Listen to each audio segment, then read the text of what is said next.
अस्सलाम वालेकुम स्टूडेंट्स। जैसा कि हम एफएससी पार्ट 1 फिज़िक्स लेक्चर्स की सीरीज स्टार्ट करने जा रहे हैं। आज हम FSc part 1 physics chapter number 1 measurements start करने जा रहे हैं।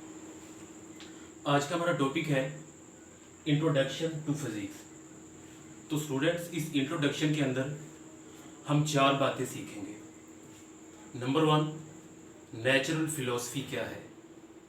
नंबर 2, फंडामेंटल साइंसेस की फ्रंटियर्स कितनी होती हैं। नंबर 3, ब्रांचेस ऑफ फिजिक्स क्या है और कितनी है। Number 4, role of physics in technology. तो आइए अब हम देखते हैं ज़रा नेचुरल फिलॉसफी क्या होती है। तो स्टूडेंट्स, नेचुरल फिलॉसफी इसका मानी है नेचर का फलसफा या नेचर को जानने की कोशिश। तो स्टूडेंट्स, नेचुरल फिलॉसफी को पढ़ने के लिए हम थोड़ा सा हिस्ट्री में जाएंगे।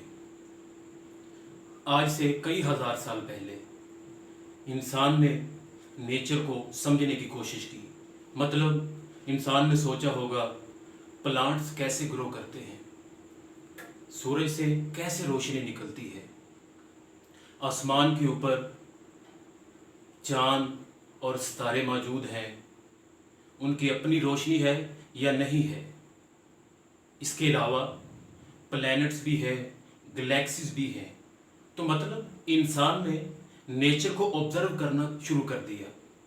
इस तरह इंसान के जहन में प्रॉपर क्वेश्चंस पैदा हुए। फिर वक्त गुजरता गया, इंसान ने उन सवालों के जवाब देने की कोशिश की।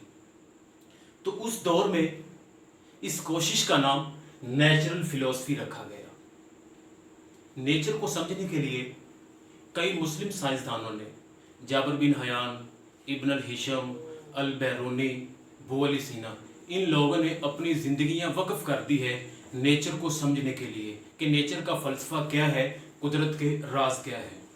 तो 19वीं सेंचुरी से पहले, 19वीं सेंचुरी के आगाज़ से पहले नेचर का इल्म बहुत ज़्यादा हो चुका था।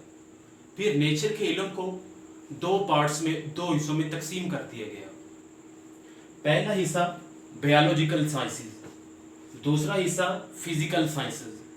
बायोलॉजिकल साइंसेस क्या होती है? The study of living things, जानदार चीज़ों का मुतालिया, वो बायोलॉजिकल साइंसेस कहलाता है। तो नंबर 1 बायोलॉजी, ये भी यही है, study of living things. Botany, study of plants. Zoology, study of animals. अब हम बात करते हैं फिजिकल साइंसेस क्या है। तो फिजिकल साइंसेस हम कहते हैं the study of non living thing, बेजान चीज़ों के जो स्टडी है उन्हें हम फिजिकल साइंसेस कहते हैं। इसकी एग्जांपल्स में फिजिक्स, केमिस्ट्री और एस्ट्रोनॉमी। तो फिजिक्स में हमने डेफिनेशन प्रीवियस लेक्चर में पढ़ी है। फिजिक्स साइंस की एक ऐसी ब्रांच है जिसमें हम पढ़ते हैं मैटर क्या होता है, एनर्जी क्या होती है, इनका आपस में क्या रिलेशन है। केमिस्ट्री और एस्ट्रोनॉमी, तो एस्ट्रोनॉमी के अंदर हम पढ़ते हैं कि जो आसमान के ऊपर सितारे, प्लैनेट्स, गैलेक्सीज की जो स्टडी है वो एस्ट्रोनॉमी में आ जाती है। इसके बाद physics is an experimental science. Physics एक एक्सपेरिमेंटल साइंस है, ये थ्योरेटिकल साइंस नहीं है। फॉर एग्जांपल बायोलॉजी के अंदर हम बात करते हैं इंसान का हार्ट है, उसका क्या फंक्शन है, हार्ट से ब्लड कैपिलरीज में कैसे ट्रांसफर होता है, कैसे चलता है। इसी तरह फिजिक्स थ्योरेटिकल साइंस नहीं है, ये एक्सपेरिमेंटल साइंस है, ये रीडिंग्स पे बेस करती है। Physics is an experimental science which based on measurements. जो फिजिक्स है वो थ्योरेटिकल साइंस नहीं, वो मेजरमेंट्स पे यकीन रखती है, मेजरमेंट्स पे बेस करती है। और स्टूडेंट्स, हमारा जो चैप्टर है वो भी क्या है? मेजरमेंट्स है। अब हमारे पास है फ्रंटियर्स ऑफ फंडामेंटल साइंसेस। अब स्टूडेंट्स, फंडामेंटल साइंसेस क्या होती है?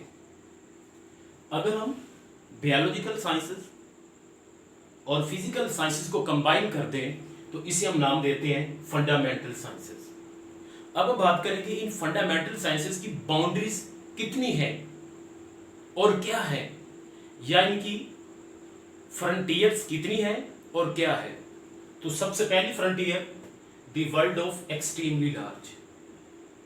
मतलब दुनिया का साइज बहुत बड़ा है। अगर हम इसके एग्जाम्पल की बात करें, फॉर एग्जाम्पल हमारे पास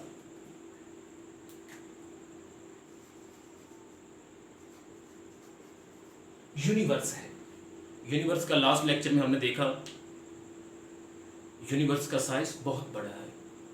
number 2, second frontier, the world of extremely small, मतलब दुनिया का साइज बहुत छोटा है। अगर हम इसकी बात करें, फॉर एग्जाम्पल हमारे पास इलेक्ट्रॉन,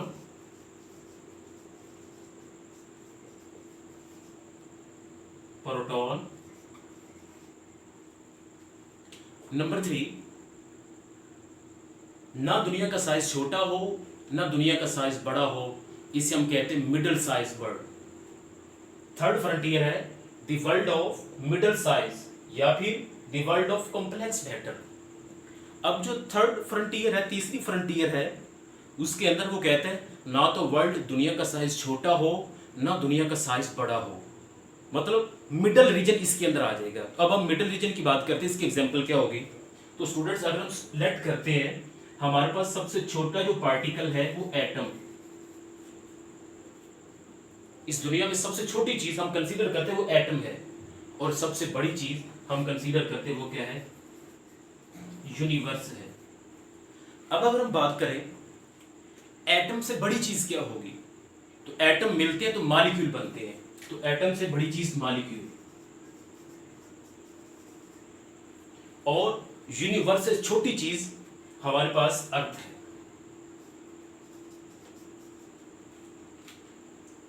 तो मॉलिक्यूल से लेके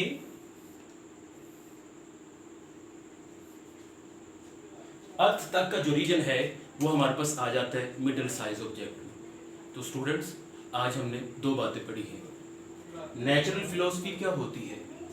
नेचुरल फिलॉसफी नेचर को समझने का फलसफा, नेचर या कुदरत को जानने की कोशिश। नंबर 3, फंडामेंटल साइंसेस की फ्रंटियर्स या बाउंड्रीज। तो इसकी 3 बाउंड्रीज हैं, 3 फ्रंटियर्स है। नंबर 1, दुनिया का साइज बहुत बड़ा है, इसके एग्जांपल हमारे पास यूनिवर्स है। दुनिया का साइज छोटा भी है, इसके एग्जांपल हमारे पास इलेक्ट्रॉन, प्रोटॉन। तो स्टूडेंट्स इलेक्ट्रॉन, प्रोटॉन, न्यूट्रॉन ये एटम के बेसिक पार्टिकल्स हैं, लेकिन हमने इलेक्ट्रॉन, प्रोटॉन, न्यूट्रॉन ये पढ़े हुए हैं। इनके अलावा पाइऑन, मीजॉन्स भी पढ़े हैं, लेकिन स्टूडेंट्स अब तक एटम के बेसिक पार्टिकल जो दरियाफ्त हो चुके हैं वो 100 से ज्यादा हैं। ठीक है। नंबर 3, दुनिया का साइज ना तो बड़ा हो ना छोटा हो, तो इसकी एग्जांपल हमारे पास क्या है, मॉलिक्यूल से लेके अर्थ तक जो रीजन है ये हमारे पास आ जाता है कॉम्प्लेक्स मैटर के अंदर। तो स्टूडेंट्स आज हम ये 2 बातें पढ़ी हैं